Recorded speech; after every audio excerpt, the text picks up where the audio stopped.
नमस्कार मंडळी, मी प्रणाली वायरकर. आम्ही मालवणी या चॅनलवर मनापासून स्वागत आहे. मी आज गावाला आहे, त्यामुळे तुम्हाला मी छोले भाजी करून दाखवणार आहे. आपण आता 1.5 किलो छोले घेतले. ते 1.5 किलो छोलेला किती काय कसं लागतं ते तुम्हाला मी आज दाखवणार आहे. चला तर मग. हे बघा मंडळी, मी पहिलं तेल तापवून घेतलं. त्यामध्ये नंतर 2 चमचे जिरं घातलंय. आता जिरं घालून झाल्यावर आपण मग कांद्याची पेस्ट घालून घ्यायची. हे बघा, मी 10 कांद्याची पेस्ट करून घेतली आहे, ती आता घालून घेते. कांद्याची पेस्ट व्यवस्थित ना असं परतून घ्यायची. कांद्याची पेस्ट व्यवस्थित परतून घेतली ना तर भाजी आपली खराब होत नाही. त्यामुळे कांद्याची पेस्ट ही आता आपण व्यवस्थित परतून घेऊया.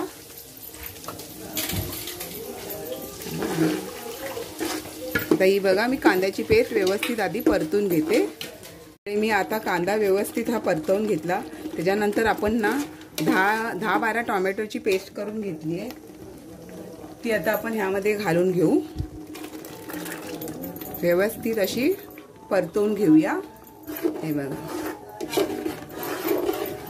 कांदा टोमॅटोची पेस्ट व्यवस्थित हे झाली ना, शिजली ना, का आपले हे छोलेची भाजी व्यवस्थित हे होते, खराब होत नाही भाजी. त्यामुळे हे कांदा टोमॅटोची पेस्ट आपण आता ही व्यवस्थित थोडा वेळ शिजवून घेऊया आणि थोडा वेळ ह्याच्यावर असं ढाकण मारून ठेवून द्यायचं. मंडळी, हे बघा, मी कांदा टोमॅटोची पेस्ट आता व्यवस्थित परतवत असताना आता आपण ही आलं लसूणची पेस्ट घालून घेऊया. आलं लसूणची पेस्ट करत असताना मी त्याच्यामध्ये थोडी कोथिंबीर, थोडी कढीपत्ता घालून ही पेस्ट करून घेतली आहे.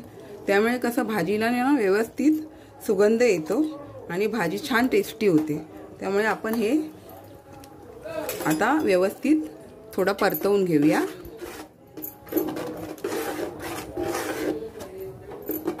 हे बघा, अशा प्रकारे परतवून घेऊया. मंडळी, मी ह्यामध्ये बघा आता थोडंसं हिंग घालून घेते. थोडंसं आपण हिंग घालून घेऊया. हे बघा, 2 चमचे हळद घालते. हळद जास्त नको, हळद जास्त घातली की कडवटपणा येतो. त्यामुळे हळद थोडी कमीच घालायची आणि व्यवस्थित असं परतवून घेऊया आपण. हे बघा मंडळी, मी हे कांदा टोमॅटो आलं लसूणची पेस्ट व्यवस्थित अशी परतवून घेतली. त्याच्यानंतर मी हे आपल्याला छोले मसाला मिळतो, तो छोले मसाल्याचं 1.5 किलोच्या प्रमाणे 1 पॅकेट वापरलं तरी चालतं. छोले मसाला आपण 1 पॅकेट टाकून घेतलाय आणि आमचा मालवणी मसाला आहे, तो मी 1.5 किलोला अंदाजे 7 चमचे मसाला घालून घेते. हे बघा मंडळी, मी 7 चमचे आता हा मसाला घालून घेते. मालवणी मसाला तिखट नसतो इतका, पण तरी पण आम्ही घालून घेते. आणि जर आम्हाला भाजी वाढवायची झाली तर ह्यामध्ये आम्ही कांदा खोबऱ्याचं वाटण पण घालू शकतो. मी आता हा 7 चमचे मसाला घालून घेतलाय आणि आता हा व्यवस्थित मी परतवून घेते. हे बघा मंडळी, मी कांदा टोमॅटो आलं लसूणची पेस्ट व्यवस्थित अशी परतून घेतले.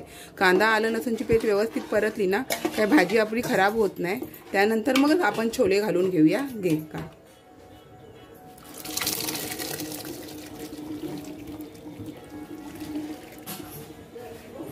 हे बघा, ह्यामध्ये आता मी छोले घालून ही भाजी परतवून घेते व्यवस्थित.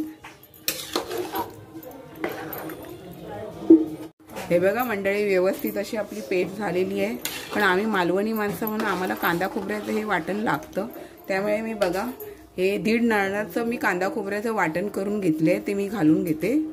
हे बघा, छान असं आपण परतून घेऊया.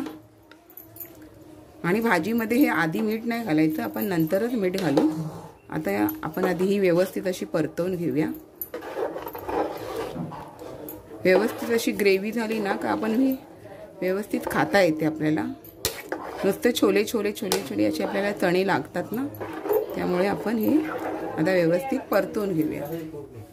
बघा मंडळी, आपली आता जर छोले भाजी अशी तयार होत आली.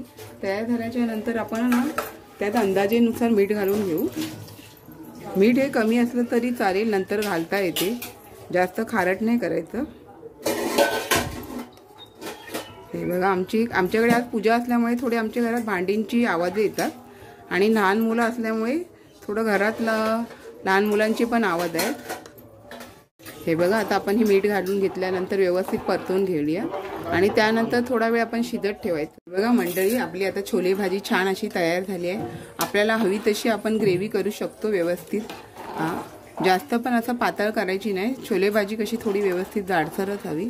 आता आपण फायनल लुक म्हणून कोथिंबीर घालून घेऊ। हे बघा छान अशी आपली छोले भाजी सत्यनारायणच्या पूजेसाठी ही तयार झालेली आहे। चला तर मग आपण वरण घालून घेऊ आता।